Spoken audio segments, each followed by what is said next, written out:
नमस्कार दोस्तों, मैं हेमराज सैनी, सहायक आचार्य संस्कृत राजकीय महाविद्यालय बिजोलिया। आज के इस कंटेंट की परंपरा में अध्ययन करने जा रहे हैं बीए पार्ट फर्स्ट के पाठ्यक्रम का टॉपिक स्वप्न वासवदत्तम। स्वप्न वासवदत्तम का सामान्य परिचय जानने से पहले अपने को नाटक साहित्य के बारे में कुछ अध्ययन करना आवश्यक है। नाटक साहित्य को लेकर संस्कृत साहित्य में विद्वानों के मध्य मत विभांतर देखने को मिलता है। नाटक की उत्पत्ति कब हुई, नाटक का समय कितना प्राचीन रहा होगा, इसको लेकर विद्वान एक मत नहीं है। किंतु संस्कृत साहित्य के तहत ही प्राप्त नाट्य शास्त्र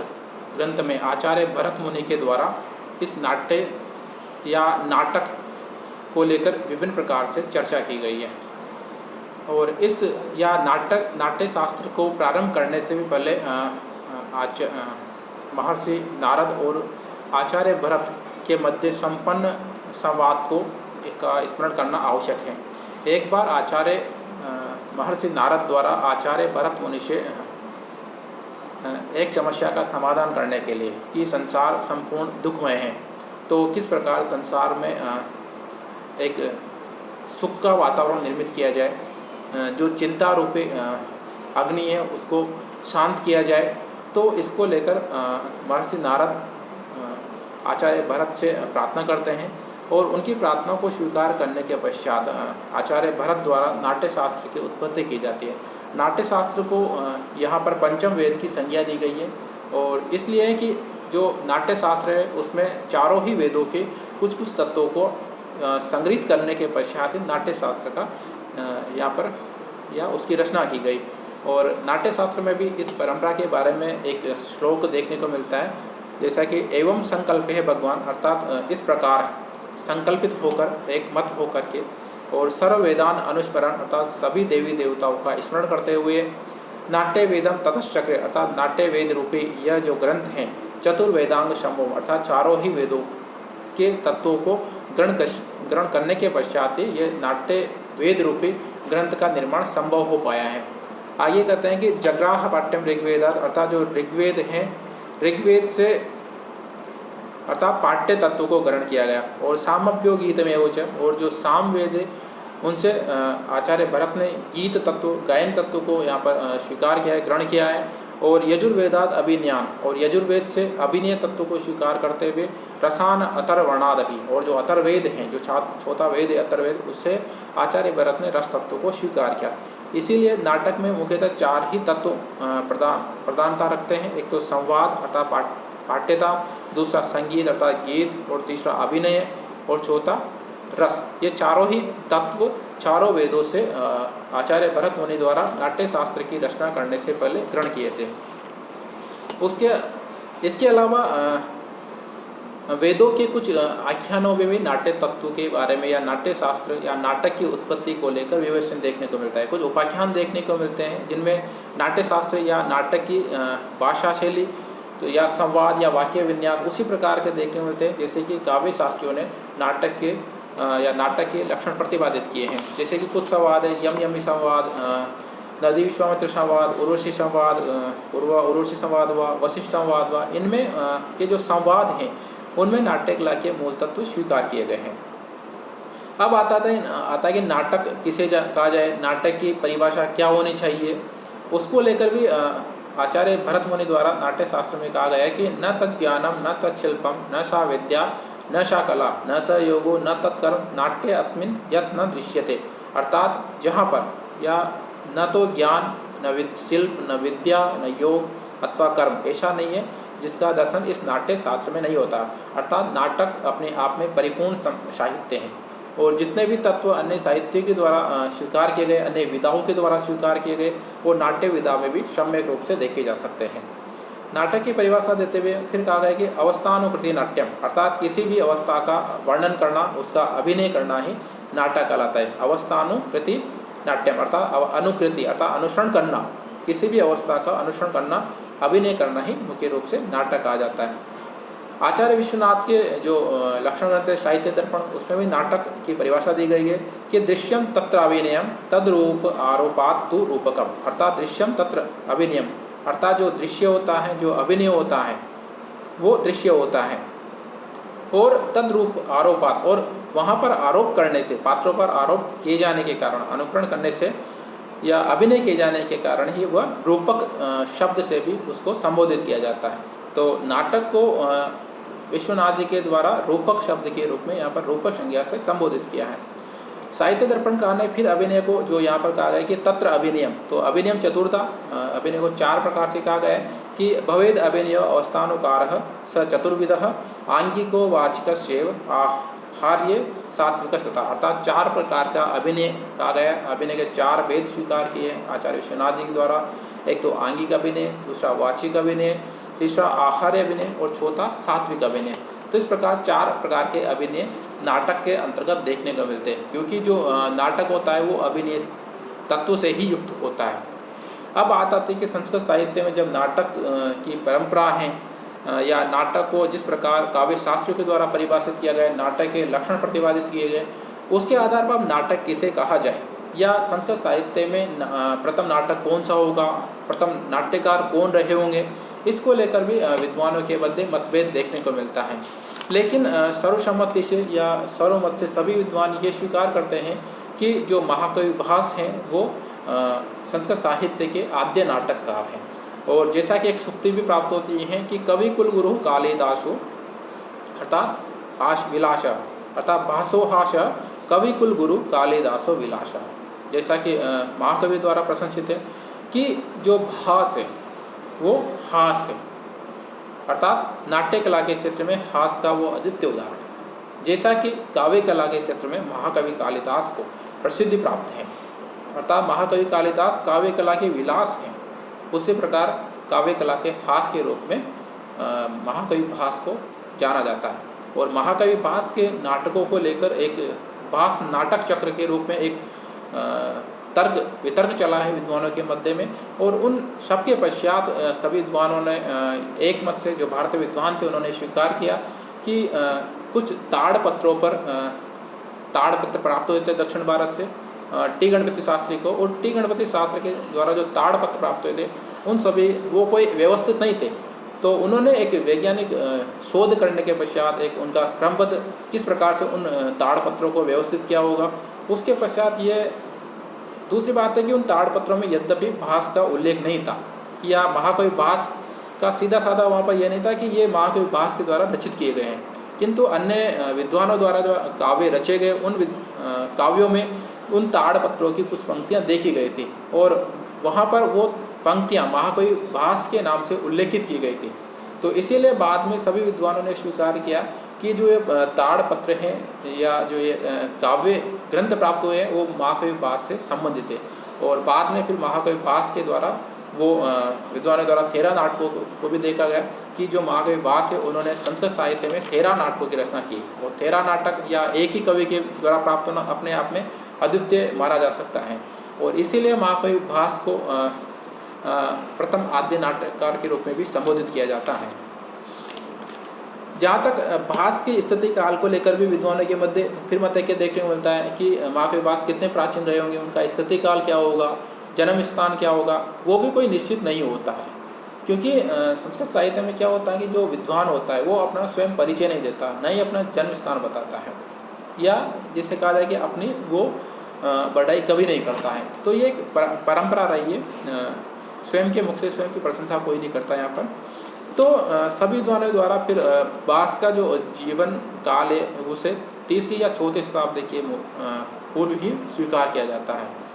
और जहाँ तक भास के नाटकों को लेकर बात है तो कुल 13 नाटक भास के प्राप्त होते हैं, जिसमें 7 जो नाटक है महाभारत की कथा वस्तु पर आधारित है, 2 नाटक रामायण की कथा वस्तु पर आधारित है, 2 जो नाटक है फिर वो उद्यन जो हस्तिनापुर का राजा था उसकी कथा या उसके इतिवृत्त पर आधारित है, जनश्रुतियों पर आधारित है, और 2 जो नाटक है वो कल्पना आश्रित नाटक है जो स्वयं के भास के नाट्य कला को प्रकट करते हैं, कल्पना कला को प्रकट करते हैं। तो इस प्रकार कुल 13 नाटक भास के प्राप्त होते हैं, जिसमें कुछ जैसे कि संक्षिप्त रूप से उनका उल्लेख करता हूँ। जो पहला जो नाटक है दूत वाक्य है और ये एकांकी का एक उदाहरण है, व्यायों का उदाहरण है जो 1 अंक का होता है। और दूत वाक्य भी ये इसका जो कथानक है वो महाभारत से संबंधित है। और कथानक इस प्रकार होता है कि पांडवों की ओर से संधि का प्रस्ताव लेकर श्री कृष्ण कौरव पक्ष के शिविर में जाते हैं, कौरव के सभा में जाते हैं और वो जो उनका प्रस्ताव होता है वो कौरवों के द्वारा अस्वीकार कर देता है, तो उनका जो संदेह प्रस्ताव है विफल हो जाता है। इतना ही इस काव्य में यह घटना देखने मिलती है। दूसरा जो नाटक है वो एक कर्णबार, और ये जो नाटक है वो एक सृष्टांक रूपक का एक उदाहरण है, और इसका जो कथानक है वो महाभारत से लिया गया, उपजीव्य महाभारत है। और इसमें कर्ण द्वारा ब्राह्मण वेशधारी इंद्र देवराज इंद्र को अपना कवच कुंडल रूपी जो संपूर्ण दान कर देने की घटना या कथा है इसमें देखने को मिलती है। तीसरा जो नाटक है दूध कटोचकथ, ये भी महाभारत की एक कथा पर आश्रित है। और चौथा जो नाटक है उरुभंग, यह भी एकांकी है और महाभारत की कथा पर आश्रित है। और यह अथवा भीम और दुर्योधन का जो गदा युद्ध हुआ था, उस गदा युद्ध की घटना को यहाँ पर मार्मिक रूप से चित्रित किया गया है, तो काफ़ी विलाप देखने को मिलता है इस नाटक में। पांचवा जो नाटक है वो मध्यम व्यायोग, वो भी महाभारत की घटना पर आधारित है ये, और एकांक नाटक है। एक पंचरात्र 3 अंकों का संवकार प्राप्त होता है। संवकार इसलिए कि रूपक का एक भेद है जिसमें केवल 3 अंक होते हैं और कुछ जो घटना है वो महाभारत की अर्थात इतिहास प्रधान घटना यहाँ पर देखी जाती है। एक जो नाटक है वो है बालचरितम। बालचरितम 5 अंकों का नाटक है और इसकी जो कथा वस्तु है वो महाभारत से ली गई है, तो एक इतिहास प्रधान नाटक है। एक जो नाटक प्राप्त होता है 8वां अभिषेक नाटक, ये रामायण की कथा पर आश्रित है, अर्थात बाली वध से लेकर रावण वध तक की कथा को इसमें चित्रित किया गया, वर्णित किया गया, अभिनीत किया गया। और राम के राज्याभिषेक होने से इसलिए अभिषेक आ गया है, अर्थात राम के राज्याभिषेक की घटना होने के कारण से अभिषेक नाटक के रूप में संबोधित किया गया, अभिषेक नाटक नामकरण किया गया। एक जो नाटक है प्रतिमा नाटक, यह भी रामायण की कथा पर आश्रित है और इसमें कुल 7 अंक देखने को मिलते हैं और कुछ प्रतिमाओं का उल्लेख देखने को मिलता है इक्ष्वाकु वंश की। इसमें एक प्रतिज्ञा योगेंद्रायण जो राजा उदयन जो हस्तिनापुर का राजा था, उसकी कथा वस्तु या उसके जीवन वृत्त से संबंधित घटना है। प्रतिज्ञा योगेंद्रायण यहाँ पर जो उदयन का जो मंत्री होता है, प्रधानमंत्री योगेंद्रायण, उसके द्वारा प्रतिज्ञा की जाती है कि जो राजा उदयन इस समय जो प्रद्योत तथा महासेन के कारागार में बंद है, उनको किस प्रकार उनको मुक्त करवाया जाए, तो ये घटना इस नाटक में देखने को मिलती है। अगला जो नाटक है स्वप्न वासवदत्तम, जो अपने पाठ्यक्रम का हिस्सा है, कुल 6 अंकों का नाटक है। वे प्रतिज्ञा योगेंद्रायण जो नाटक था इसका ही उत्तरवर्ती भाग है, अर्थात किस प्रकार बाद में अचानक ही जो उदयन का जो शत्रु होता है आरुणि, उसके द्वारा हस्तिनापुर को हस्तगत कर लिया जाता है और फिर योगेंद्रायण जो उसका मंत्री होता है उसके द्वारा एक योजना बनाई जाती है और योजना के किस प्रकार उसकी परिणति नाटक में देखने को मिलती है, किस प्रकार आरुणि से पुनः जो हस्तिनापुर का राज्य था उसको किस प्रकार पुनः प्राप्त किया जाता है, ये सब घटना चक्र स्वप्न वासुदत्तम की कथा वस्तु का आधार है। 2 जो लोककथा आश्रित नाटक है उसमें एक तो है अविमारक और एक है चारोदत्त, और दोनों ही कल्पना आश्रित नाटक है और वास की नाट्य कला को एक परिपक्वता प्रदान करते हैं। तो इस प्रकार कुल 13 नाटक यहाँ पर देखने को मिलते हैं। अब बात करते हैं स्वप्न वासवदत्तम की, या जो स्वप्न जो महाकवि भास का एक प्रमुख रचना है, या महाकवि भास को यदि नाटककार के रूप में यदि प्रसिद्धि मिली है तो वो स्वप्न वासवदत्तम नाटक से ही मिली है और जो जैसे पाठ्यक्रम का भी हिस्सा है।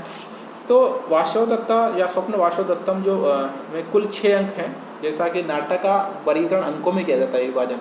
तो 5 से अधिक अंक होने के कारण से नाटक शब्द या नाटक संख्या से संबोधित किया गया है, परिभाषित किया गया है। दूसरा है कि इसका जो मुख्य नायक है, प्रधान नायक है, वो राजा उदयन है जो हस्तिनापुर का राजा है, और जो नाटक की जो नायिका है, प्रधान नायिका, वो वासवदत्ता है। वासवदत्ता उज्जैन के प्रसिद्ध राजा प्रद्योत तथा महासेन की पुत्री है। और एक महत्वपूर्ण बात है कि जो नाटक का जो नामकरण किया गया है वो भी नायिका के आधार पर किया गया है, अर्थात नायिका द्वारा की किसी घटना के आधार पर ही यहाँ पर नाटक का नामकरण किया गया, इसीलिए नायिका प्रधान नाटक भी है। इसकी कथा वस्तु इस प्रकार देखने को मिलती है कि वत्स देश के अधिकांश भाग, जो वत्स देश है, उस वत्स देश के अधिकांश भाग पर जो उदयन का जो शत्रु था, परंपरागत शत्रु, उस आरुणि के द्वारा उस वत्स देश को प्राप्त कर लिया जाता है। और प्राप्त करने के अनंतर जो वत्स देश का जो प्रधानमंत्री होता है, मुख्यमंत्री होता है योगेंद्रायण, उसके द्वारा एक योजना निर्मित की जाती है कि किस प्रकार पुनः वत्स देश को हस्तगत किया जाए, प्राप्त किया जाए। और वो जो योजना होती है, वो योजना योगेंद्रायण उदयन की जो प्रधान रानी होती हैं, पत्नी होती हैं, वासवदत्ता के साथ में मिलकर बनाता है। और इस योजना के लिए वो मगध देश की सहायता प्राप्त करना चाहता है। तो किस प्रकार सहायता प्राप्त करता है, तो वो मगध देश के जो राजा दर्शक है, राजा दर्शक की बहन है यहाँ पर पद्मावती, कि किस प्रकार पद्मावती राजा उज्जैन की पत्नी बने, और पत्नी बनने के पश्चात जो मगध देश का जो सैन्य बल है वो वत्स देश को प्राप्त हो जाए, और तदनंतर किस प्रकार जब सैन्य बल प्राप्त हो जाएगा तो वो उसके साथ मिलकर आरुणि पर चढ़ाई करेंगे और पुनः अपने वत्स देश को प्राप्त करेंगे। ये योजना यहाँ पर वासवदत्ता और योगेंद्रायणी के द्वारा संपन्न की जाती है। और उस योजना के अनंतर ही कि परिपूर्ति किस प्रकार देखने को मिलते हैं नाटक में, वो एक आश्चर्य का विषय है। नाटक का जो प्रारंभ है वो मंगलाचरण के साथ में होता है, मंगल गान के पश्चात होता है, और मंगलाचरण करने के पश्चात या इस यहाँ पर जो मंगलाचरण है वो वस्तु निर्देशात्मक प्रकार का भी है, और मंगल गान करने के पश्चात जो सूत्रधार होता है, जो नाटक का या सूत्रम धारयति सूत्रधार, जो नाटक की कथा वस्तु को धारण करता है, जिसकी जो डोरी होती है वो सूत्रधार के हाथ में होती हैं। तो सूत्रधार रंगमंच पर प्रार्थना करता है कि बलराम जी की भुजाएं दर्शकों की रक्षा करें, अर्थात जो नाटक का अभिनय किया जा रहा है, जो नाटक के जो दर्शक हैं वो दर्शक या इस नाटक के अभिनय में किसी प्रकार का विघ्न नहीं आए, बाधा उपस्थित नहीं हुए, तो नाटक की एक सफल रूप से परिणति हो सके, इसके लिए बलराम जी की यहाँ पर प्रार्थना की, उनका मंगलाचरण किया गया है। उसके पश्चात अनंतर धीरे धीरे नाटक का जो प्रारंभ है वो लावणा ग्राम से होता है, अर्थात लावणा ग्राम की घटना के पश्चात जो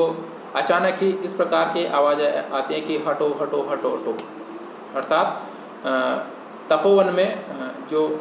राज्य के सैनिक है वो जबरदस्ती बलपूर्वक तपोवन में निवास करने वाले ऋषि महर्षियों को बलपूर्वक हटा रहे हैं। तो हटो हटो हटो, अर्थात मगध की राजकुमारी जो पद्मावती हैं वो आज तपोवन में प्रवेश कर रही है। तो इस प्रकार की घटना से यहाँ पर नाटक का प्रारंभ होता है, और अंत इसी प्रकार से होता है कि पद्मावती राजा उज्जैन की पत्नी बन जाती है, और पत्नी बनने के पश्चात जो मगध देश का जो राजा था दर्शक, उसका सैन्य बल प्राप्त हो जाता है राजा उज्जैन को, और योजना के अनुरूप आरोहणी पर चढ़ाई की जाती है, और पुनः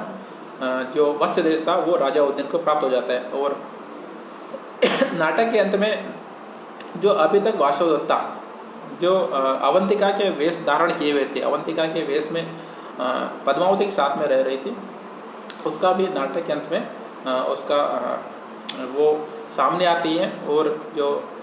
राजा उज्जैन है और राजा उज्जैन वासवदत्ता का अंततः सुखांत रूप से यहाँ पर मिलन देखने को मिलता है। इस प्रकार नाटक की समाप्ति यहाँ पर भरत वाक्य के द्वारा की जाती है, और जो प्रारंभ होता है वह नांदन्ते इति नांदी से होता है, सूत्रधार के माध्यम से सूत्रधार सीधे ही रंगमंच पर प्रवेश करता है, तो भरत वाक्य के माध्यम से यह नाटक की समाप्ति देखने को मिलती है। इसके जितने वीडियो में जो स्वप्नवासवदत्तम एक लंबा नाटक है और इसका एक दिन में अध्ययन सम्यक रूप से नहीं किया जा सकता, तो अगले वीडियो में कथा वस्तु को एक संक्षिप्त रूप से इसका अध्ययन किया जाएगा। उसके अनंतर प्रथम द्वितीय तृतीय इसी प्रकार श्लोकों के माध्यम से आपको उसको अच्छे से अवगत करवाया जाएगा, जिससे आने वाले परीक्षा के पाठ्यक्रम में या परीक्षा में आपको सहायता मिले। धन्यवाद।